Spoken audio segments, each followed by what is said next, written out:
Hi everyone, welcome to join to learn. ಇವತ್ತಿನ ಒಂದು ಸೆಷನ್ನಲ್ಲಿ ಕೃಷಿ ಅಧಿಕಾರಿ ಮತ್ತು ಸಹಾಯಕ ಕೃಷಿ ಅಧಿಕಾರಿ ಪರೀಕ್ಷೆ ಎಒ ಮತ್ತು ಎಎಒ ಈ ಒಂದು ಹುದ್ದೆಗಳ ತಯಾರಿಯ ಭಾಗವಾಗಿ ಇವತ್ತು ಕ್ಲಾಸ್ 10ನಲ್ಲಿ ಪ್ರಮುಖ ಪ್ರಶ್ನೆಗಳನ್ನು ಚರ್ಚೆ ಮಾಡ್ತಾ ಹೋಗೋಣ. ಕ್ಲಾಸನ್ನು ಸ್ಟಾರ್ಟ್ ಮಾಡೋಕ್ಕಿಂತ ಮುಂಚೆ ಒಂದು ಸ್ಮಾಲ್ ಮತ್ತು ಇಂಪಾರ್ಟೆಂಟ್ ಇನ್ಫಾರ್ಮೇಷನ್. ಈ ಕೃಷಿ ಅಧಿಕಾರಿ ಮತ್ತು ಸಹಾಯಕ ಕೃಷಿ ಅಧಿಕಾರಿ ಪರೀಕ್ಷೆಯ ಒಂದು ತಯಾರಿಯ ಭಾಗವಾಗಿ ಒಂದು ಟೆಸ್ಟ್ ಸಿರೀಸ್ ಪರೀಕ್ಷಾ ಸರಣಿ ಜಾಯಿನ್ ಟು ಲರ್ನ್ ಆ್ಯಪ್ನಲ್ಲಿ ಲಭ್ಯವಿರುತ್ತೆ. ಈ ಒಂದು ಟೆಸ್ಟ್ ಸಿರೀಸ್ನಲ್ಲಿ ಪತ್ರಿಕೆ 1 ಹಾಗೂ ಪತ್ರಿಕೆ 2 GK ಪೇಪರ್ ಮತ್ತು ಅಗ್ರಿಕಲ್ಚರಲ್ ಪೇಪರ್, ಇದರಲ್ಲಿ 85% ಸಿಲೆಬಸ್ ಮತ್ತು 15% ಸಿಲೆಬಸ್ಗೆ ಸಂಬಂಧಪಟ್ಟಂತೆ ಟೋಟಲ್ ಆಗಿ ಸುಮಾರು 70ಕ್ಕಿಂತ ಅಧಿಕ ಟೆಸ್ಟ್ಗಳು ಕವರ್ ಆಗಿರುತ್ತೆ. ಈ ಒಂದು ಟೆಸ್ಟ್ ಸಿರೀಸ್ಗೆ ಜಾಯಿನ್ ಆಗೋಕ್ಕೆ ಜಾಯಿನ್ ಟು ಲರ್ನ್ ಆ್ಯಪ್ಗೆ ತಾವು ಭೇಟಿಯನ್ನು ನೀಡಬಹುದು ಅಂತ ಹೇಳ್ತಾ ಪ್ರಥಮ ಪ್ರಶ್ನೆಯನ್ನು ನೋಡೋಣ. Which state is known as a granary of India? ನಮ್ಮ ಭಾರತದ ಯಾವ ರಾಜ್ಯವನ್ನು ಭಾರತದ ಧಾನ್ಯಾಗಾರ ಅಂತ ಹೇಳಿ ಕರಿತೀವಿ ಅಂತ ಪ್ರಶ್ನೆ. ಆಯ್ಕೆಗಳು ಉತ್ತರ ಪ್ರದೇಶ್, ಪಂಜಾಬ್, ವೆಸ್ಟ್ ಬೆಂಗಾಲ್, ಮಧ್ಯಪ್ರದೇಶ್. ಸರಿಯಾದಂತಹ ಉತ್ತರ ಆಯ್ಕೆ 2 ಆಗುತ್ತೆ. ಸೊ ಪಂಜಾಬನ್ನು ಗ್ರ್ಯಾನರಿ ಆಫ್ ಇಂಡಿಯಾ, ಭಾರತದ ಧಾನ್ಯಾಗಾರ ಅಂತ ಹೇಳಿ ಕರಿತೀವಿ. Punjab is called the bread basket of India. ಯಾಕೆ ಇದನ್ನು ಕರಿತೀವಿ ಬ್ರೆಡ್ ಬಾಸ್ಕೆಟ್ ಆಫ್ ಇಂಡಿಯಾ ಅಂತ ಹೇಳಿ ಪಂಜಾಬನ್ನು ಅಂತ ಕೂಡ ಗೊತ್ತಿರಬೇಕು. Because it produces a massive share of countries wheat and rice. So ಅತಿ ಹೆಚ್ಚು ಗೋಧಿ ಮತ್ತು ಭತ್ತದ ಉತ್ಪಾದನೆ ಈ ಒಂದು ಪಂಜಾಬ್ನಲ್ಲಿ ಕಂಡುಬರುತ್ತೆ. ಅತಿ ಹೆಚ್ಚು ಗೋಧಿ ಮತ್ತು ಭತ್ತದ ಉತ್ಪಾದನೆ ಈ ಒಂದು ಪಂಜಾಬ್ನಲ್ಲಿ ಇರೋದ್ರಿಂದ ಇದನ್ನು ಬ್ರೆಡ್ ಬಾಸ್ಕೆಟ್ ಆಫ್ ಇಂಡಿಯಾ ಅಂತ ಹೇಳಿ ಕರಿತೀವಿ. ಮತ್ತು ಈ ಪಂಜಾಬ್ನಲ್ಲಿ it is a heart of green revolution, ಹಸಿರು ಕ್ರಾಂತಿಯ ಹೃದಯ ಭಾಗ ಅಂತ ಕೂಡ ಕರಿತೀವಿ ಪಂಜಾಬನ. ಈ ಹಸಿರು ಕ್ರಾಂತಿ ಯಾವಾಗಾಯಿತು? 1960ನಲ್ಲಿ 1960ರ ದಶಕದಲ್ಲಿ ಗ್ರೀನ್ ರೆವಲ್ಯೂಷನ್ ಆಗುತ್ತೆ. ಹಾಗಾಗಿ ಈ ಒಂದು ಹಸಿರು ಕ್ರಾಂತಿಯ ಒಂದು ಹೃದಯ ಭಾಗ ಆಗಿತ್ತು. ಈ ಹಸಿರು ಕ್ರಾಂತಿಯಿಂದಲೇ ಇಲ್ಲಿ ಕೃಷಿ ಉತ್ಪಾದನೆ ಹೆಚ್ಚಾಗಿ ಕಂಡುಬರ್ತಾ ಇದೆ. ಇನ್ನು ಆಪ್ಷನಲ್ಲಿ ಉತ್ತರ ಪ್ರದೇಶ್ ಕೂಡ ಕೊಟ್ಟಿದ್ದಾರೆ. ಸೊ ಉತ್ತರ ಪ್ರದೇಶನ್ನ ಒಂದು sugar cane bowl of India ಅಂತ ಕೂಡ ಕರಿತೀವಿ. ಅಂದರೆ ಜಾಸ್ತಿ ಹೆಚ್ಚು ಒಂದು ಶುಗರ್ ಕೇನನ್ನು ಪ್ರೊಡ್ಯೂಸ್ ಮಾಡುವಂತಹ ಒಂದು ಸ್ಟೇಟ್ ಆಗುತ್ತೆ ಉತ್ತರ ಪ್ರದೇಶ್. ಇನ್ನು ಆಪ್ಷನಲ್ಲಿ ವೆಸ್ಟ್ ಬೆಂಗಾಲ್ ಕೂಡ ಕೊಟ್ಟಿದ್ದಾರೆ. West Bengal is the largest producer of rice bowl of India ಅಂತ ಹೇಳಿ ಕರಿತೀವಿ ವೆಸ್ಟ್ ಬೆಂಗಾಲನ್ನು. ಕೇಳ್ತಾರೆ ಎಕ್ಸಾಮ್ನಲ್ಲಿ ರೈಸ್ ಬೌಲ್ ಆಫ್ ಇಂಡಿಯಾ ಅಂತ ಹೇಳಿ ಯಾವುದನ್ನು ಕರಿತೀವಿ ಅಂತ ಕೇಳಿದ್ರೆ ಅದು ವೆಸ್ಟ್ ಬೆಂಗಾಲ್. ಇನ್ನು ಮಧ್ಯಪ್ರದೇಶ್, ಅದನ್ನು ಸೋಯಾಬೀನ್ ಬೌಲ್ ಆಫ್ ಇಂಡಿಯಾ ಅಂತ ಹೇಳಿ ಕರಿತೀವಿ. ಅಂದರೆ ಅತಿ ಹೆಚ್ಚು ಈ ಒಂದು ಸೋಯಾಬೀನ್ ಉತ್ಪಾದನೆ ಇರ್ಬೋದು ಅಥವಾ ಬೇಳೆಕಾಳುಗಳ ಉತ್ಪಾದನೆ ಮಧ್ಯಪ್ರದೇಶನಲ್ಲಿ ಕಂಡುಬರುತ್ತೆ. ಟಾಪ್ ಪ್ರೊಡ್ಯೂಸರ್ ಆಫ್ ಪಲ್ಸಸ್ ಅಂತ ಕೂಡ ಇಂಗ್ಲೀಷಲ್ಲಿ ಕರಿತೀವಿ. ಯಾವುದು? ಮಧ್ಯಪ್ರದೇಶ್. ಎಲ್ಲ ಪಾಯಿಂಟ್ಗಳು ತಮ್ಮ ಗಮನಕ್ಕೆ ಇರಬೇಕಾಗತ್ತೆ. ಮುಂದಿನ ಪ್ರಶ್ನೆ, atmospheric nitrogen is fixed by which bacteria in legume root nodules?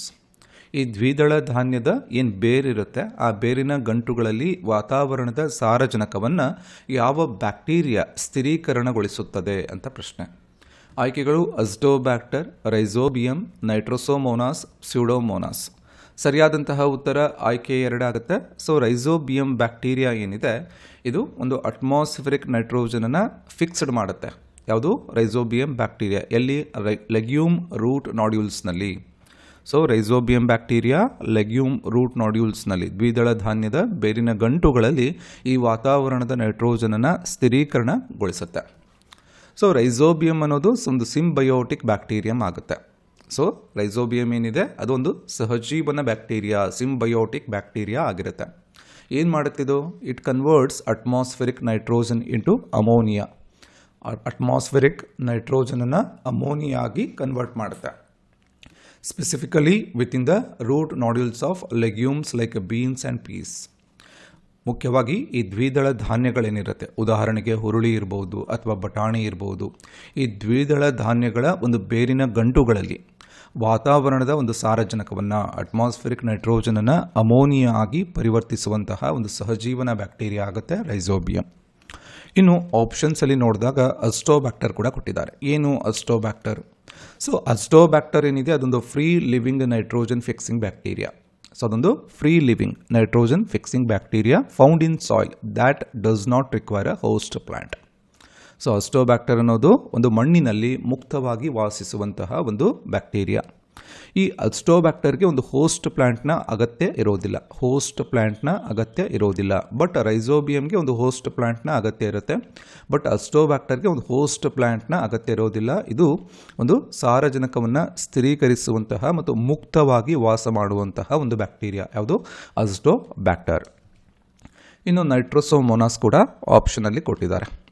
These bacteria play a key role in the nitrogen cycle. ಒಂದು ಸಾರಜನಕವನ್ನು ಸ್ಥಿರೀಕರಿಸುವಂತಹ ಚಕ್ರದಲ್ಲಿ ಪ್ರಮುಖ ಪಾತ್ರವನ್ನು ವಹಿಸುತ್ತೆ ನೈಟ್ರೋಸೋಮೋನಾಸ್. ಏನು ಮಾಡುತ್ತೆ? Converting ammonia into nitrites. So this process is called nitrification. So ಈ bacteria ಏನು ಮಾಡುತ್ತೆ? ಅಮೋನಿಯಾವನ್ನು ನೈಟ್ರೈಟ್ ಆಗಿ ಪರಿವರ್ತಿಸುವ ಮೂಲಕ ಒಂದು ಸಾರಜನಕ ಚಕ್ರದಲ್ಲಿ ಪ್ರಮುಖ ಪಾತ್ರವನ್ನು ವಹಿಸುತ್ತೆ. ಈ ಪ್ರಕ್ರಿಯೆಯನ್ನು ನೈಟ್ರೀಕರಣ ಅಂತ ಕರಿತೀವಿ. ನೈಟ್ರೋಸೋಮೋನಾಸ್ ಏನು ಮಾಡುತ್ತೆ? ಈ ಒಂದು ನೈಟ್ರಿಫಿಕೇಶನ್ ಪ್ರೊಸೆಸ್ಸಲ್ಲಿ ಪ್ರಮುಖ ಪಾತ್ರವನ್ನು ವಹಿಸುತ್ತೆ. ಇನ್ನು ಸ್ಯೂಡೋಮೋನಾಸ್. Some species of this bacteria are involved in denitrification, which converts nitrates back into gaseous nitrogen, releasing it into the atmosphere. ಈ ಬ್ಯಾಕ್ಟೀರಿಯಾದ ಕೆಲವೊಂದು ಪ್ರಭೇದಗಳೇನು ಮಾಡುತ್ತೆ? ಡಿನೈಟ್ರಿಫಿಕೇಷನಲ್ಲಿ ಭಾಗವಹಿಸುತ್ತೆ. ಏನು ಮಾಡುತ್ತೆ? ನೈಟ್ರೇಟ್ಗಳನ್ನು ಮತ್ತೆ ಅನಿಲ ರೂಪದ ಸಾರಜನಕವಾಗಿ ಪರಿವರ್ತಿಸಿ ವಾತಾವರಣಕ್ಕೆ ಬಿಡುಗಡೆ ಮಾಡುತ್ತೆ. ಅದು ಸ್ಯೂಡೋಮೋನಾಸ್.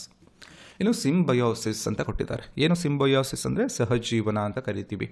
Relationship between legumes and rhizobium is ಮ್ಯೂಚುವಲಿಸ್ಟಿಕ್.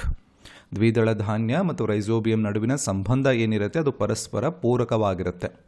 So ಸಸ್ಯ ಪ್ರೋಟೀನ್ ಸಂಶ್ಲೇಷಣೆಗಾಗಿ ಸಾರಜನಕವನ್ನು ಪಡೆಯುತ್ತೆ ಮತ್ತು ಬ್ಯಾಕ್ಟೀರಿಯಾ ಸಸ್ಯದಿಂದ ಒಂದು ಶಕ್ತಿಯನ್ನು ಪಡೆಯುತ್ತೆ. The plant gets nitrogen for protein synthesis from bacteria. In turn bacteria get sugar, that means energy from the plant. So ಅದೊಂದು ಪರಸ್ಪರ ಸಹಜೀವನ ನಡೆಸುತ್ತೆ ಅಥವಾ ಪರಸ್ಪರ ಸಹಕಾರದಿಂದ ಒಂದು ಜೀವನ ನಡೆಸುತ್ತೆ. ಅದಕ್ಕೆ ಸಿಂಬಯೋಸಿಸ್ ಅಂತ ಹೇಳಿ ಕರಿತೀವಿ. ಮುಂದಿನ ಪ್ರಶ್ನೆ, the law of minimum was proposed by. ಯಾರು ಲಾ ಆಫ್ ಮಿನಿಮಮನ್ನು ಪ್ರತಿಪಾದನೆ ಮಾಡಿದ್ರು? ಆಯ್ಕೆಗಳು Blackman, Justus von Liebig, Wilcox, so Mitscherlich. ಸರಿಯಾದಂತಹ ಉತ್ತರ ಆಯ್ಕೆ 2 ಆಗುತ್ತೆ. Justus von Liebig law of ಮಿನಿಮಮನ್ನು ಅವರು ಪ್ರಪೋಸ್ ಮಾಡ್ತಾರೆ. So Justus von Liebig a German scientist ಆಗಿದ್ದರು. Formulated this law of minimum in 1840. 1840ರಲ್ಲಿ ಈ ಒಂದು ಲಾನ ಪ್ರಪೋಸ್ ಮಾಡ್ತಾರೆ. Stating that yield is limited by the scarcest nutrient. So German ವಿಜ್ಞಾನಿ ಜಸ್ಟಿಸ್ ವಾನ್ ಲೀಬರ್ಗ್ 1840ರ ಸಮಯದಲ್ಲಿ ಈ ಒಂದು ನಿಯಮವನ್ನು ರೂಪಿಸ್ತಾರೆ. ಬೆಳೆಯ ಇಳುವರಿಯು ಅತ್ಯಂತ ಕಡಿಮೆ ಪ್ರಮಾಣದಲ್ಲಿರುವ ಪೋಷಕಾಂಶದಿಂದ ನಿರ್ಧರಿಸಲ್ಪಡುತ್ತದೆ ಅಂತ ಹೇಳಿ ಅವರು ಒಂದು ಲಾ ಅಲ್ಲಿ ಹೇಳ್ತಾರೆ. ಇನ್ನು ಆಪ್ಷನಲ್ಲಿ ದ ಬ್ಯಾರಲ್ ಅನಾಲಜಿ ಅಂತ ಕೂಡ ಕೊಟ್ಟಿದ್ದಾರೆ. It is often explained using Liebig's barrel. So Liebig's barrel were a barrel with a staves of unequal length can only hold a water up to the shortest stave. So Liebig's barrel ಏನು ಹೇಳುತ್ತೆ? So ಏನು ಹೇಳ್ತಾರೆ ಅವರು barrel ಎನಾಲಜಿಯಲ್ಲಿ ಅಂತಂದರೆ, so ಹೆಚ್ಚಾಗಿ ಲೀಬಿಗ್ barrel ಬಳಸಿ ಇದನ್ನು ವಿವರಣೆ ಮಾಡ್ತಾರೆ. ವಿವಿಧ ಎತ್ತರದ ಹಲಗೆಗಳಿರುವ ಬ್ಯಾರಲ್ನಲ್ಲಿ ಅತ್ಯಂತ ಚಿಕ್ಕ ಹಲಗೆಯ ಮಟ್ಟದವರೆಗೆ ಮಾತ್ರ ನೀರನ್ನು ತುಂಬಿಸಲು ಸಾಧ್ಯ ಅಂತ ಹೇಳಿ ತಮ್ಮ ಒಂದು ಥಿಯರಿಯಲ್ಲಿ ಹೇಳ್ತಾರೆ. ಇನ್ನು ಬ್ಲ್ಯಾಕ್ಮನ್ಸ್ ಕಾಂಟ್ರಿಬ್ಯೂಷನ್. ಬ್ಲ್ಯಾಕ್ಮನ್ ಅವರ ಕೊಡುಗೆ ಆಪ್ಷನಲ್ಲಿ ಕೊಟ್ಟಿದ್ದಾರೆ. ಎಫ್ ಬ್ಲ್ಯಾಕ್ಮನ್ ಏನು ಮಾಡ್ತಾರೆ? 1905ರಲ್ಲಿ ಸೀಮಿತಗೊಳಿಸುವ ಅಂಶಗಳ ನಿಯಮವನ್ನು ಪ್ರತಿಪಾದನೆ ಮಾಡ್ತಾರೆ. ಲಾ ಆಫ್ ಲಿಮಿಟಿಂಗ್ ಫ್ಯಾಕ್ಟರ್ನ ಅವರು ಪ್ರಪೋಸ್ ಮಾಡ್ತಾರೆ. ಇನ್ನು ಮಿಟ್ಚರ್ಲಿಚ್ ದೃಷ್ಟಿಕೋನ ಆಪ್ಷನಲ್ಲಿ ಮಿಟ್ಚರ್ಲಿಚ್ ಅಂತ ಕೂಡ ಕೊಟ್ಟಿದ್ದಾರೆ. A Mitscherlich developed the law of diminishing returns. Law of diminishing ರಿಟರ್ನ್ಸನ್ನು ಯಾರು ಪ್ರಪೋಸ್ ಮಾಡಿದ್ರು? ಮಿಟ್ಚರ್ಲಿಚ್. ಇನ್ನು agricultural impact. Liebig is known as the father of fertiliser industry. So Liebig ಅವರು ಈ ಒಂದು ಕೃಷಿಯಲ್ಲಿ ಸಾರಜನಕ ಮತ್ತು ರಂಜಕದ ಬಳಕೆಗೆ ಕಾರಣರಾಗ್ತಾರೆ. ಹಾಗಾಗಿ ಗೊಬ್ಬರ ಉದ್ಯಮದ ಪಿತಾಮಹ ಅಂತ ಕೂಡ ಅವ್ರನ್ನ ಕರಿತೀವಿ. ಸೊ ಮೇನಾಗಿ ಯಾವ ಸೈಂಟಿಸ್ಟು ಏನು ಕಾಂಟ್ರಿಬ್ಯೂಷನ್ ಮಾಡಿದ್ರು ಅಥವಾ ಏನು ಪ್ರಪೋಸ್ ಮಾಡಿದ್ರು ಅನ್ನೋದು ನಿಮ್ಮ ಎಕ್ಸಾಮ್ ದೃಷ್ಟಿಯಿಂದ ಇಂಪಾರ್ಟೆಂಟ್ ಆಗುತ್ತೆ. ಮುಂದಿನ ಪ್ರಶ್ನೆ, calculate the harvest index of the economic yield is 40 quintal and the biological yield is 100 quintal. So calculate the harvest index ಅಂದರೆ ಆರ್ಥಿಕ ಇಳುವರಿ 40 ಕ್ವಿಂಟಾಲ್ ಇದೆ, ಜೈವಿಕ ಇಳುವರಿ 100 ಕ್ವಿಂಟಾಲ್ ಆಗಿದ್ದರೆ ಕಟಾವು ಸೂಚ್ಯಂಕ ಹಾರ್ವೆಸ್ಟ್ ಇಂಡೆಕ್ಸನ್ನು ಲೆಕ್ಕ ಹಾಕಿ ಅಂತ ಪ್ರಶ್ನೆ. ಆಯ್ಕೆಗಳು 0.25, 0.40, 2.50, 4.0. ಸರಿಯಾದಂತಹ ಉತ್ತರ ಆಯ್ಕೆ 2 ಆಗುತ್ತೆ. ಹಾರ್ವೆಸ್ಟ್ ಇಂಡೆಕ್ಸನ್ನು ಯಾವ ರೀತಿ ಕ್ಯಾಲ್ಕುಲೇಟ್ ಮಾಡ್ತೀವಿ? ಫಸ್ಟು ಹಾರ್ವೆಸ್ಟ್ ಇಂಡೆಕ್ಸ್ನ ಡೆಫಿನೇಷನ್ ಏನು? ಸೊ ಹಾರ್ವೆಸ್ಟ್ ಇಂಡೆಕ್ಸ್ ಅನ್ನೋದು it is a ratio of economic yield to the total biological yield. ಕಟಾವು ಸೂಚ್ಯಂಕ ಏನು ವ್ಯಾಖ್ಯಾನ ಏನಿದೆ, ಆರ್ಥಿಕ ಇಳುವರಿ ಮತ್ತು ಒಟ್ಟು ಜೈವಿಕ ಇಳುವರಿಯ ಒಂದು ನಡುವಿನ ಅನುಪಾತ. ಸೊ ಫಾರ್ಮುಲಾ ಕೊಟ್ಟಿದ್ದಾರೆ ಇಲ್ಲಿ. ಹಾರ್ವೆಸ್ಟ್ ಇಂಡೆಕ್ಸ್ ಅನ್ನೋದು economic yield divided by biological yield. ಕ್ವಶನಲ್ಲಿ ಎಷ್ಟು ಕೊಟ್ಟಿದ್ದಾರೆ? ಎಕನಾಮಿಕ್ ಈಲ್ಡ್ 40 ಕೊಟ್ಟಿದ್ದಾರೆ, ಬಯೋಲಾಜಿಕಲ್ ಈಲ್ಡ್ ಎಷ್ಟಿದೆ? 100 ಇದೆ. ಸೊ ಹಾಗಾದರೆ ಇದನ್ನು ಡಿವೈಡೆಡ್ ಬೈ ಮಾಡಿದಾಗ 0.40 ಬರುತ್ತೆ. ಸೊ ಅದು ಏನಾಗುತ್ತೆ? ಹಾರ್ವೆಸ್ಟಿಂಗ್ ಇಂಡೆಕ್ಸ್ ಆಗುತ್ತೆ. ಇನ್ನು ಎಫಿಷಿಯನ್ಸಿ ಇಂಡಿಕೇಟರ್ ಅಂದರೆ ಏನು? Harvesting index represent the efficiency of a plant in diverting its energy in to the harvested part of the crop. ಅದಕ್ಕೆ ಎಫಿಷಿಯನ್ಸಿ ಇಂಡಿಕೇಟರ್ ಅಂತ ಹೇಳಿ ಕರಿತೀವಿ. ಸೊ ಇನ್ನು modern versus traditional variety. Modern high yielding variety generally have a higher harvest index around 0.4 to 0.6. ಅಂದರೆ ಏನು high ಯೀಲ್ಡಿಂಗ್ varieties ಏನು ಬರುತ್ತೆ ಅಥವಾ ಹೈಬ್ರಿಡ್ಸ್ ಏನು ಬರುತ್ತೆ ಅವುಗಳ ಹಾರ್ವೆಸ್ಟಿಂಗ್ ಇಂಡೆಕ್ಸು ಹೆಚ್ಚಿರುತ್ತೆ, 0.4 to 0.6 ಇರುತ್ತೆ then older or taller variety. ಇನ್ನು ಫ್ಯಾಕ್ಟರ್ ಅಫೆಕ್ಟಿಂಗ್ ಹಾರ್ವೆಸ್ಟಿಂಗ್ ಇಂಡೆಕ್ಸ್. ಈಗ ಫ್ಯಾಕ್ಟರ್ಸ್ ಲೈಕ್ ವಾಟರ್ ಸ್ಟ್ರೆಸ್ ಇರ್ಬೋದು, ನ್ಯೂಟ್ರಿಯೆಂಟ್ ಅವೈಲಬಿಲಿಟಿ, ಪ್ಲಾಂಟಿಂಗ್ ಡೆನ್ಸಿಟಿ ಇವೆಲ್ಲವೂ ಕೂಡ ಫೈನಲ್ ಹಾರ್ವೆಸ್ಟ್ ಇಂಡೆಕ್ಸ್ ಮೇಲೆ ಪ್ರಭಾವ ಬೀರುತ್ತೆ. ಮುಂದಿನ ಪ್ರಶ್ನೆ, 2025 ಮಹಿಳಾ ಏಕದಿನ ಕ್ರಿಕೆಟ್ ವಿಶ್ವಕಪ್ ಯಾವ ದೇಶದಲ್ಲಿ ನಡೀತು ಅಂತ ಪ್ರಶ್ನೆ. ಆಯ್ಕೆಗಳು ಶ್ರೀಲಂಕಾ, ಭಾರತ, ಪಾಕಿಸ್ತಾನ್, ಇಂಗ್ಲೆಂಡ್. ಸರಿಯಾದಂಥ ಉತ್ತರ ಆಯ್ಕೆ 2 ಆಗುತ್ತೆ. ಭಾರತದಲ್ಲಿ ನಡೆಯುತ್ತೆ. ಯಾರು ಗೆಲ್ತಾರೆ? ಭಾರತದ ಮಹಿಳಾ ತಂಡ ಚಾಂಪಿಯನ್ ಆಗುತ್ತೆ. ಯಾರ ವಿರುದ್ಧ ಆಯಿತು ಅಂತ ಕೂಡ ಕೇಳ್ತಾರೆ, ಅದು ಕೆಳಗಡೆ ಕಾಮೆಂಟ್ ಸೆಕ್ಷನಲ್ಲಿ ಕಾಮೆಂಟ್ ಮಾಡಿ. ಸೊ ಮಹಿಳೆಯರ ಏಕದಿನ ಕ್ರಿಕೆಟ್ ವಿಶ್ವಕಪ್ ಭಾರತದಲ್ಲಿ ನಡೀತು. ಈ ಒಂದು ವಿಶ್ವಕಪ್ನಲ್ಲಿ ಒಟ್ಟು 8 ತಂಡಗಳು ಭಾಗವಹಿಸುತ್ತೆ. ಇದು 13ನೇ ಮಹಿಳಾ ಏಕದಿನ ಒಂದು ವಿಶ್ವಕಪ್ ಆಗಿತ್ತು. ಆಸ್ಟ್ರೇಲಿಯಾ ಈ ಒಂದು ವಿಶ್ವಕಪ್ನಲ್ಲಿ ಅತಿ ಹೆಚ್ಚು ಬಾರಿ ಚಾಂಪಿಯನ್ ಆಗಿದೆ. ಅದು ಬಿಟ್ಟರೆ ಇಂಗ್ಲೆಂಡ್ 4 ಬಾರಿ ಚಾಂಪಿಯನ್ ಆಗಿದೆ, ನ್ಯೂಜಿಲೆಂಡ್ 1 ಬಾರಿ ಚಾಂಪಿಯನ್ ಆಗಿದೆ, ಭಾರತ ಕೂಡ 1 ಬಾರಿ ಚಾಂಪಿಯನ್ ಆಗಿರುತ್ತೆ. ಈ ಒಂದು ವಿಶ್ವಕಪ್ 4 ವರ್ಷಕ್ಕೆ ಒಮ್ಮೆ ನಡೆಯುತ್ತೆ. 1973ರಲ್ಲಿ ಮೊಟ್ಟ ಮೊದಲ ಬಾರಿಗೆ ಈ ವಿಶ್ವಕಪ್ ನಡೆಯುತ್ತೆ. ಆವಾಗ ಇಂಗ್ಲೆಂಡ್ ಚಾಂಪಿಯನ್ ಆಗಿತ್ತು. ಮುಂದಿನ ಪ್ರಶ್ನೆ, ಕ್ರಿಸ್ ಓಕ್ಸ್ ಇತ್ತೀಚೆಗೆ ಸುದ್ದಿಯಲ್ಲಿದ್ದು ಯಾವ ಕ್ರೀಡೆಗೆ ಸಂಬಂಧಪಟ್ಟಿದ್ದಾರೆ ಅಂತ ಪ್ರಶ್ನೆ. ಆಯ್ಕೆಗಳು ಕ್ರಿಕೆಟ್, ಫುಟ್ಬಾಲ್, ಬ್ಯಾಡ್ಮಿಂಟನ್, ಆರ್ಚರಿ. ಸರಿಯಾದಂಥ ಉತ್ತರ ಆಯ್ಕೆ 1 ಆಗುತ್ತೆ. ಕ್ರಿಕೆಟ್ಗೆ ಸಂಬಂಧಪಡ್ತಾರೆ ಕ್ರಿಸ್ ಓಕ್ಸ್ ಅವರು. ಸೊ ಇಂಗ್ಲೆಂಡ್ ದೇಶದ ಒಬ್ಬ ವೇಗದ ಬೌಲರ್ ಆಗ್ತಾರೆ ಕ್ರಿಸ್ ಓಕ್ಸ್. ಯಾಕೆ ಸುದ್ದಿಯಲ್ಲಿದ್ದಾರೆ ಅಂದರೆ ಅಂತಾರಾಷ್ಟ್ರೀಯ ಕ್ರಿಕೆಟ್ಗೆ ಅವರು ವಿದಾಯವನ್ನು ಘೋಷಣೆ ಮಾಡಿರ್ತಾರೆ. ಇನ್ನು ಯಾವ ದೇಶದ ಆಟಗಾರ ಅಂತ ಕೂಡ ಕೇಳ್ತಾರೆ ಎಕ್ಸಾಮ್ನಲ್ಲಿ. ಇಂಗ್ಲೆಂಡ್ ದೇಶದ ಆಟಗಾರ ಆಗ್ತಾರೆ ಕ್ರಿಸ್ ಓಕ್ಸ್. ಮುಂದಿನ ಪ್ರಶ್ನೆ, ನವಶಿಲಾಯುಗದ ಕ್ರಾಂತಿ ಅಂದರೆ ಏನು? ನಿಯೋಲಿಥಿಕ್ ರೆವಲ್ಯೂಷನ್ ಅಂದರೆ ಏನು ಅಂತ ಪ್ರಶ್ನೆ. ಆಯ್ಕೆಗಳು ಲೋಹದ ಆವಿಷ್ಕಾರ, ಆಹಾರ ಸಂಗ್ರಾಹಕನಿಂದ ಉತ್ಪಾದಕನಾದ ಬದಲಾವಣೆ, ಅಲೆಮಾರಿ ಜೀವನ, ಬರವಣಿಗೆಯ ಬಳಕೆ. ಸರಿಯಾದಂಥ ಉತ್ತರ ಆಯ್ಕೆ 2 ಆಗುತ್ತೆ. ನವಶಿಲಾಯುಗದ ಕ್ರಾಂತಿ, ನಿಯೋಲಿಥಿಕ್ ರೆವಲ್ಯೂಷನ್ ಅಂತ ಯಾಕೆ ಕರಿತೀವಿ ಅಂದರೆ ಏನು ಅಂದರೆ, ಮನುಷ್ಯ ಮೊದಲೇನಿದ್ದ ಅವನು ಒಂದು ಅಲೆಮಾರಿ ಜೀವನವನ್ನು ನಡೆಸ್ತಾ ಇದ್ದ. ಬಟ್ ಆಹಾರ ಸಂಗ್ರಾಹಕನಿಂದ ಉತ್ಪಾದಕನಾದ ಕತೆಗೆ ಅಥವಾ ಬದಲಾವಣೆಗೆ ನವಶಿಲಾಯುಗದ ಕ್ರಾಂತಿ ಅಂತ ಹೇಳಿ ಕರಿತೀವಿ. ಇತಿಹಾಸಕಾರ ವಿ ಗೋರ್ಡನ್ ಚೈಲ್ಡ್ ಅವರು ನವಶಿಲಾಯುಗವನ್ನು ಕ್ರಾಂತಿಕಾರಿ ಯುಗ ಅಂತ ಹೇಳಿ ಕರೀತಾರೆ. ಯಾರು? ಇತಿಹಾಸಕಾರ, ಹಿಸ್ಟೋರಿಯನ್ ಆದಂತಹ ವಿ ಗೋರ್ಡನ್ ಚೈಲ್ಡ್ ಅವರು. ಸೊ ಯಾಕಂದರೆ ಈ ಕಾಲದಲ್ಲಿ ಮಾನವ ಏನು ಮಾಡ್ತಾನೆ, ಆಹಾರ ಸಂಗ್ರಹಿಸುವ ಹಂತದಿಂದ ಮುಂಚೆ ಏನು ಮಾಡ್ತಾ ಇದ್ದ, ಅಲೆದಾಡಿ ಆಹಾರವನ್ನು ಸಂಗ್ರಹಣೆ ಮಾಡ್ತಾ ಇದ್ದ. ಸೊ ಅದರಿಂದ ಅವನು ಆಹಾರವನ್ನು ಉತ್ಪಾದಿಸುವಂತಹ ಹಂತಕ್ಕೆ ತಲುಪ್ತಾನೆ. ಅಂದರೆ ಕೃಷಿಯ ಆವಿಷ್ಕಾರ, ಈ ಹಂತದಲ್ಲಿ ಏನು ಕೃಷಿ ಆವಿಷ್ಕಾರ ಆಗುತ್ತೆ, ಆ ಕೃಷಿಯ ಆವಿಷ್ಕಾರ ಮಾನವನ ಜೀವನ ಶೈಲಿಯಲ್ಲಿ ಒಂದು ಅತಿದೊಡ್ಡ ಬದಲಾವಣೆಯನ್ನು ತರುತ್ತೆ. ಬೆಳೆಗಳನ್ನು ಬೆಳೆಯೋಕೆ ಆರಂಭ ಮಾಡ್ತಾನೆ, ಪ್ರಾಣಿಗಳನ್ನು ಪಳಗಿಸೋಕೆ ಆರಂಭ ಮಾಡ್ತಾನೆ. ಹಾಗಾಗಿ ಅಲೆಮಾರಿ ಜೀವನ ಕೊನೆಗೊಂಡು ಸ್ಥಿರ ಗ್ರಾಮಗಳ ಉದಯ ಆಗುತ್ತೆ. ಅಂದರೆ ಏನು ಬೆಳೆಗಳನ್ನು ಬೆಳೆಯೋದ್ರಿಂದ ಅಥವಾ ಒಂದು ನಿರ್ದಿಷ್ಟ ಸ್ಥಳದಲ್ಲಿ ನೆಲೆ ನಿಂತು ಅಲ್ಲಿ ಬೆಳೆಗಳನ್ನು ಬೆಳೆಯೋದ್ರಿಂದ, ಪ್ರಾಣಿಗಳನ್ನು ಪಳಗಿಸೋದ್ರಿಂದ ಗ್ರಾಮಗಳ ಉಗಮ ಕೂಡ ಆಗುತ್ತೆ. ಆಹಾರದ ಭದ್ರತೆ ಉಂಟಾದ್ದರಿಂದ ಜನಸಂಖ್ಯೆ ಹೆಚ್ಚಾಗುತ್ತೆ. ಜನರು ಬಿಡುವಿನ ವೇಳೆಯಲ್ಲಿ ಚಕ್ರದ ಆವಿಷ್ಕಾರ, ಮಡಕೆ ತಯಾರಿಕೆ, ನೇಯ್ಗೆಯಂತಹ ಕಲೆಗಳನ್ನು ಕೂಡ ಕಲಿತಾರೆ. ಈ ಬದಲಾವಣೆ ಕೇವಲ ಆರ್ಥಿಕವಲ್ಲದೆ ಸಾಮಾಜಿಕ ಮತ್ತು ಸಾಂಸ್ಕೃತಿಕವಾಗಿ ಕೂಡ ಮಾನವನ ಇತಿಹಾಸಕ್ಕೆ ಹೊಸ ಆಯಾಮವನ್ನು ನೀಡುತ್ತೆ. ಇದೇ ಕಾರಣಕ್ಕೆ ಇದನ್ನು ನವಶಿಲಾಯುಗದ ಕ್ರಾಂತಿ ಅಂತ ಹೇಳಿ ಕರಿತೀವಿ. ಅರ್ಥ ಮಾಡ್ಕೊಳ್ಳಿ, ನವಶಿಲಾಯುಗದ ಕ್ರಾಂತಿ ಅಂತ ಹೇಳಿ ಯಾಕೆ ಕರಿತೀವಿ ಅಂತ ಕೂಡ ಗೊತ್ತಿರಬೇಕು. ಇನ್ನು ಕೃಷಿಯ ಆರಂಭ, ಈ ನವಶಿಲಾಯುಗದ ಕ್ರಾಂತಿಯ ಸಮಯದಲ್ಲಿ ಮನುಷ್ಯ ಏನು ಮಾಡ್ತಾನೆ, ಮಾನವ ಏನು ಮಾಡ್ತಾನೆ, ಕೃಷಿಯನ್ನು ಆರಂಭ ಮಾಡ್ತಾನೆ. ಗೋಧಿಯನ್ನು ಬೆಳಿತಾನೆ, ಬಾರ್ಲಿಯನ್ನು ಬೆಳಿತಾನೆ ಮತ್ತು ಭತ್ತದ ಬೆಳೆಗಳನ್ನು ಮೊದಲ ಬಾರಿಗೆ ಬೆಳಿತಾನೆ. ಕೇಳ್ತಾರೆ ಎಕ್ಸಾಮ್ನಲ್ಲಿ, ಮಾನವ ಮೊದಲ ಬಾರಿಗೆ ಬೆಳೆದಂತಹ ಬೆಳೆಗಳು ಯಾವುದು? ಗೋಧಿ, ಬಾರ್ಲಿ, ಭತ್ತ. ಇನ್ನು ಪ್ರಾಣಿಗಳನ್ನು ಪಳಗಿಸ್ತಾನೆ. ನಾಯಿ, ಕುರಿ, ಮೇಕೆ, ದನಕರುಗಳನ್ನು ಸಾಕೋಕೆ ಆರಂಭ ಮಾಡ್ತಾನೆ. ಮತ್ತು ನಯಗೊಳಿಸಿದ ಕಲ್ಲಿನ ಆಯುಧ ಮತ್ತು ಚಕ್ರದ ಬಳಕೆ ಕೂಡ ಆರಂಭ ಆಗುತ್ತೆ. ಇನ್ನು ಪ್ರಮುಖ ನೆಲೆಗಳು ಯಾವುದು? ಭಾರತೀಯ ಉಪಖಂಡದಲ್ಲಿ ಮೆಹರ್ಗರ್ ಅದೆಲ್ಲಿದೆ, ಪಾಕಿಸ್ತಾನ್.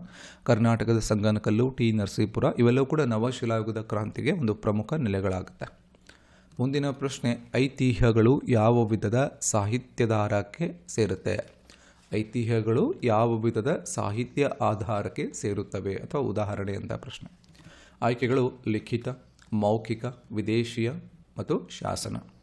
ಸರಿಯಾದಂಥ ಉತ್ತರ ಆಯ್ಕೆ 2 ಆಗುತ್ತೆ. ಈ ಐತಿಹ್ಯಗಳು ಏನಿದೆ ಇವು ಮೌಖಿಕ ಒಂದು ಸಾಹಿತ್ಯಕ್ಕೆ ಉದಾಹರಣೆ ಆಗುತ್ತೆ. ಇತಿಹಾಸವನ್ನು ರಚನೆ ಮಾಡೋಕ್ಕೆ ಬಳಸುವಂತಹ ಆಧಾರಗಳಲ್ಲಿ ಮೌಖಿಕ ಸಾಹಿತ್ಯ ಕೂಡ ಒಂದು ಇಂಪಾರ್ಟೆಂಟ್ ಆಗುತ್ತೆ. ಯಾವುದೇ ಲಿಖಿತ ದಾಖಲೆಗಳಿಲ್ಲದೆ ಕೇವಲ ಬಾಯಿ ಮಾತಿನ ಮೂಲಕ ಒಂದು ತಲೆಮಾರಿನಿಂದ ಮತ್ತೊಂದು ತಲೆಮಾರಿಗೆ ಹರಿದು ಬಂದಿರುವ ಕಥೆಗಳು, ಹಾಡುಗಳು ಮತ್ತು ನಂಬಿಕೆಗಳನ್ನು ಮೌಖಿಕ ಸಾಹಿತ್ಯ ಅಂತ ಕರಿತೀವಿ. ಅರ್ಥ ಮಾಡ್ಕೊಳ್ಳಿ, ಇದಕ್ಕೆ ಯಾವುದೇ ರೀತಿ ಲಿಖಿತ ದಾಖಲೆಗಳು ಇರೋದಿಲ್ಲ. ಯಾವುದೇ ರೀತಿ ಬುಕ್ ಇರಲ್ಲ, ಗ್ರಂಥ ಇರೋದಿಲ್ಲ, ಯಾವುದೇ ರೀತಿ ದಾಖಲೆಗಳು, ಪೇಪರ್ ವರ್ಕ್ಗಳು ಇರೋದಿಲ್ಲ. ಕೇವಲ ಒಬ್ಬರ ಬಾಯಿಯ ಮಾತಿನ ಮೂಲಕ ಮತ್ತೊಂದು ತಲೆಮಾರಿಗೆ ಹರಿದು ಬಂದಿರುವಂತಹ ಒಂದು ಕಥೆಗಳಿರ್ಬೋದು, ಹಾಡುಗಳಿರ್ಬೋದು ಅಥವಾ ನಂಬಿಕೆಗಳನ್ನು ಮೌಖಿಕ ಸಾಹಿತ್ಯ ಅಂತ ಹೇಳಿ ಕರಿತೀವಿ. ಇದರಲ್ಲಿ ಬರುವಂತಹ ಐತಿಹ್ಯಗಳು ನಿರ್ದಿಷ್ಟ ಸ್ಥಳ, ವ್ಯಕ್ತಿ, ಘಟನೆಗೆ ಸಂಬಂಧಿಸಿದ ಅತಿಶಯೋಕ್ತಿಯಿಂದ ಕೂಡಿದ ಕಥೆಗಳಾಗಿರುತ್ತೆ. ಉದಾಹರಣೆಗೆ ಕಿತ್ತೂರು ಚೆನ್ನಮ್ಮ ಅಥವಾ ಕೆಂಪೇಗೌಡರ ಕುರಿತಾದ ಜನಪದ ಕಥೆಗಳಿರ್ಬೋದು, ಇವೆಲ್ಲ ಕೂಡ ಐತಿಹ್ಯಗಳಾಗುತ್ತೆ. ಇವುಗಳಲ್ಲಿ ಪೂರ್ಣ ಪ್ರಮಾಣದ ಐತಿಹಾಸಿಕ ಸತ್ಯ ಇರದಿದ್ದರೂ ಕೂಡ ಅಂದಿನ ಕಾಲದ ಜನರ ಸಾಂಸ್ಕೃತಿಕ ಜೀವನ ಇರ್ಬೋದು, ಅವರ ನಂಬಿಕೆ, ವೀರತ್ವದ ಬಗ್ಗೆ ಒಂದು ಸುಳಿವುಗಳನ್ನು ನೀಡುತ್ತೆ. ಇತಿಹಾಸಕಾರರು ಇವುಗಳನ್ನು ಈ ಥರ ಪುರಾತತ್ವ ಆಧಾರಗಳೊಂದಿಗೆ ತಾಳೆ ನೋಡಿ ಇತಿಹಾಸವನ್ನು ಪುನರ್ರಚನೆ ಮಾಡ್ತಾರೆ. ಇನ್ನು ಲಾವಣಿಗಳು, ಐತಿಹಾಸಿಕ ವೀರರ ಸಾಹಸಗಾಥೆಗಳನ್ನು ಸಾರುವಂತಹ ಹಾಡುಗಳಿಗೆ ಲಾವಣಿಗಳು ಅಂತ ಕರಿತೀವಿ. ಜನಪದ ಕಥೆಗಳು, ತಲತಲಾಂತರದಿಂದ ಬಂದ ಕಾಲ್ಪನಿಕ ಮತ್ತು ನೀತಿ ಕಥೆಗಳಿಗೆ ಜನಪದ ಕಥೆಗಳು ಅಂತ ಕರಿತೀವಿ. ಗಾದೆ ಮಾತುಗಳು, ಜೀವನದ ಅನುಭವಗಳನ್ನು ಸಂಕ್ಷಿಪ್ತವಾಗಿ ತಿಳಿಸುವಂತಹ ಒಂದು ನುಡಿಮುತ್ತುಗಳಿಗೆ ಗಾದೆ ಮಾತುಗಳು ಅಂತ ಕರಿತೀವಿ. ಐತಿಹ್ಯಗಳು, ಸ್ಥಳೀಯ ಮಹತ್ವವಿರುವ ವ್ಯಕ್ತಿ ಅಥವಾ ದೈವಿಕ ಶಕ್ತಿಗಳ ಕುರಿತಾದ ನಂಬಿಕೆಗಳಿಗೆ ಐತಿಹ್ಯಗಳು ಅಂತ ಕೂಡ ಕರಿತೀವಿ. ಮುಂದಿನ ಪ್ರಶ್ನೆ, ಭೀಂಬೆಟ್ಕಾದ ವಿಶೇಷತೆ ಏನು ಅಂತ ಪ್ರಶ್ನೆ. ಆಯ್ಕೆಗಳು ಕಬ್ಬಿಣದ ಕಾರ್ಖಾನೆ, ಹಳೆ ಶಿಲಾಯುಗದ ನೆಲೆ, ಮಧ್ಯ ಶಿಲಾಯುಗದ ಗುಹಾ ಚಿತ್ರಗಳು, ಅಶೋಕನ ಶಾಸನಗಳು. ಸರಿಯಾದಂಥ ಉತ್ತರ ಆಯ್ಕೆ 3 ಆಗುತ್ತೆ. ಭೀಂಬೆಟ್ಕಾ ಅದೊಂದು ಗುಹೆ ಆಗುತ್ತೆ. ಇದರ ವಿಶೇಷತೆ ಏನು ಅಂದರೆ ಇದೊಂದು ಮಧ್ಯ ಶಿಲಾಯುಗಕ್ಕೆ ಸಂಬಂಧಪಟ್ಟಂತಹ ಗುಹೆ. ಇಲ್ಲಿ ಗುಹಾ ಚಿತ್ರಗಳು ಮುಖ್ಯವಾಗಿ ವಿಶೇಷವಾಗಿ ಕಂಡುಬರುತ್ತೆ. ಮಧ್ಯಪ್ರದೇಶದ ರಾಯ್ಸೇನ್ ಜಿಲ್ಲೆಯಲ್ಲಿ ಈ ಒಂದು ಭೀಂಬೆಟ್ಕಾ ಅನ್ನುವಂತಹ ಒಂದು ಗುಹೆ ಇದೆ.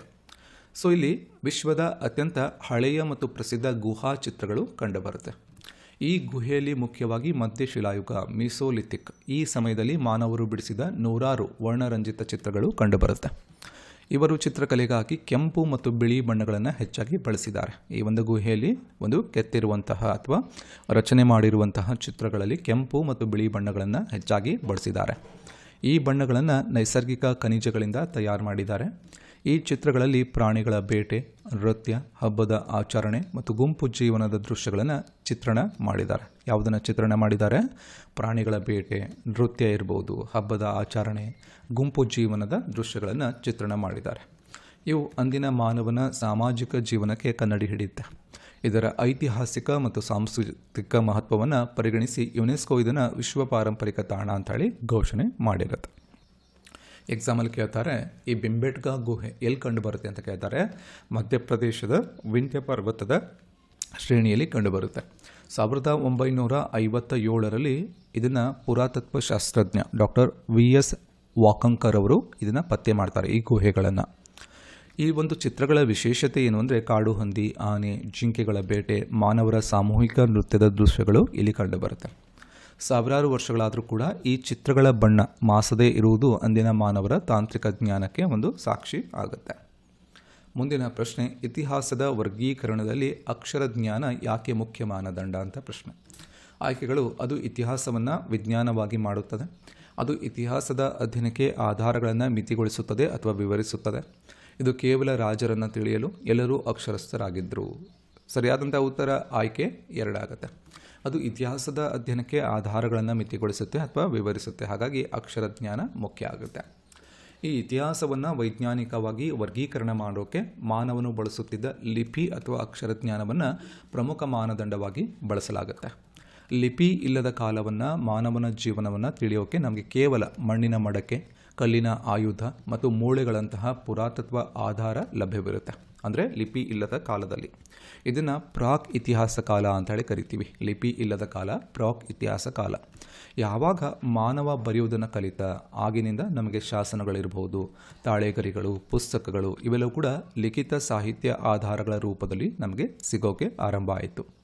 ಇದು ಇತಿಹಾಸದ ಅಧ್ಯಯನದ ವ್ಯಾಪ್ತಿಯನ್ನು ವಿವರಿಸುತ್ತೆ. ಅಕ್ಷರ ಜ್ಞಾನ ಇದ್ದರೂ ಸಹ ಅದನ್ನು ಓದಲು ಸಾಧ್ಯವಾಗದ ಹಂತ ಕೂಡ ಇದೆ. ಉದಾಹರಣೆಗೆ ಹರಪ್ಪ ನಾಗರಿಕತೆ. ಇತಿಹಾಸಕಾರರು ಇದನ್ನು ಪೂರ್ವಭಾವಿ ಇತಿಹಾಸ ಕಾಲ ಅಂತ ಹೇಳಿ ವರ್ಗೀಕರಣ ಮಾಡ್ತಾರೆ. ಹೀಗಾಗಿ ಲಿಪಿಯ ಉಪಸ್ಥಿತಿ ಇತಿಹಾಸವನ್ನು ದಾಖಲಿಸುವ ಮತ್ತು ಅರ್ಥೈಸುವಂತಹ ವಿಧಾನವನ್ನು ಬದಲಾವಣೆ ಮಾಡಿತು. ಲಿಪಿಯ ಆಧಾರದ ಮೇಲೆ ಇತಿಹಾಸದ ವಿಂಗಡಣೆ ಯಾವ ರೀತಿ ಮಾಡ್ತಾರೆ? ಒಂದನೇದು ಪ್ರಾಕ್ ಇತಿಹಾಸ ಕಾಲ, ಪ್ರೀ ಹಿಸ್ಟಾರಿಕ್ ಪೀರಿಯಡ್. ಅಕ್ಷರಜ್ಞಾನ ಇರಲಿಲ್ಲ, ಅಕ್ಷರಜ್ಞಾನ ಇರದೇ ಇದ್ದಂತಹ ಕಾಲ. ಇಲ್ಲಿ ಕೇವಲ ಕೆಲವೊಂದು ಆಧಾರಗಳು ಮಾತ್ರ ನಮಗೆ ಸಿಗ್ತಾ ಇದ್ವು. ಉದಾಹರಣೆಗೆ ಕಲ್ಲಿನ ಆಯುಧ, ಗುಹಾ ಚಿತ್ರಗಳು ಸಿಗ್ತಾ ಇದ್ವು. ಎರಡನೇದಾಗಿ ಪೂರ್ವಭಾವಿ ಇತಿಹಾಸ ಕಾಲ, ಪ್ರೋಟೋ ಹಿಸ್ಟಾರಿಕ್ ಪೀರಿಯಡ್ ಅಂತ ಕರಿತೀವಿ. ಇಲ್ಲಿ ಅಕ್ಷರಜ್ಞಾನ ಇತ್ತು, ಆದರೆ ಲಿಪಿ ನಿಗೂಢವಾಗಿತ್ತು, ಅದನ್ನು ಓದೋಕೆ ಅಸಾಧ್ಯ ಆಗಿದೆ. ಸೊ ಉದಾಹರಣೆಗೆ ಆಧಾರಗಳು ಯಾವುದು? ಮುದ್ರೆಗಳು, ಮಡಕೆಗಳು ಇವೆಲ್ಲವೂ ಕೂಡ ಪೂರ್ವಭಾವಿ ಇತಿಹಾಸ ಕಾಲ. ಇನ್ನು ಐತಿಹಾಸಿಕ ಕಾಲ, ಹಿಸ್ಟಾರಿಕ್ ಪೀರಿಯಡ್ ಅಂತ ಕರಿತೀವಿ. ಅಕ್ಷರಜ್ಞಾನ ಇತ್ತು, ಇವನ್ ಲಿಖಿತ ದಾಖಲೆಗಳನ್ನು ಓದೋಕ್ಕೂ ಕೂಡ ಸಾಧ್ಯ ಆಯಿತು. ಆಧಾರಗಳು ಯಾವುದು? ಶಾಸನಗಳಿರ್ಬೋದು ಅಥವಾ ಸಾಹಿತ್ಯ ಕೃತಿಗಳು ಇದಕ್ಕೆ ಆಧಾರಗಳಾಗುತ್ತೆ. ಸೊ ಇಷ್ಟು ಇವತ್ತಿನ ಕ್ಲಾಸ್ನ ಡಿಸ್ಕಷನ್ ಪ್ಲಸ್ ಇನ್ಫಾರ್ಮೇಷನ್ ಆಗಿರುತ್ತೆ. ಕ್ಲಾಸ್ ಇಷ್ಟ ಆಗಿದ್ದರೆ ಒಂದು ಲೈಕ್ ಮಾಡಿ, ಈ ನಾಲೆಡ್ಜನ್ನು ನಿಮ್ಮ ಫ್ರೆಂಡ್ಸ್ ಜೊತೆ ಕೂಡ ಶೇರ್ ಮಾಡ್ಕೊಳ್ಳಿ. ಹಾಗೆ ಕ್ಲಾಸ್ ಬಗ್ಗೆ ತಮ್ಮ ಒಪಿನಿಯನನ್ನು ಕೆಳಗಡೆ ಕಾಮೆಂಟ್ ಸೆಕ್ಷನಲ್ಲಿ ಕೂಡ ಕಾಮೆಂಟ್ ಮಾಡಿ ಅಂತ ಹೇಳ್ತಾ ಮತ್ತೆ ಮುಂದಿನ ಸೆಷನಲ್ಲಿ ಮತ್ತೊಂದು ವಿಷಯದ ಕುರಿತು ಮಾತನಾಡೋಣ. ಧನ್ಯವಾದಗಳು.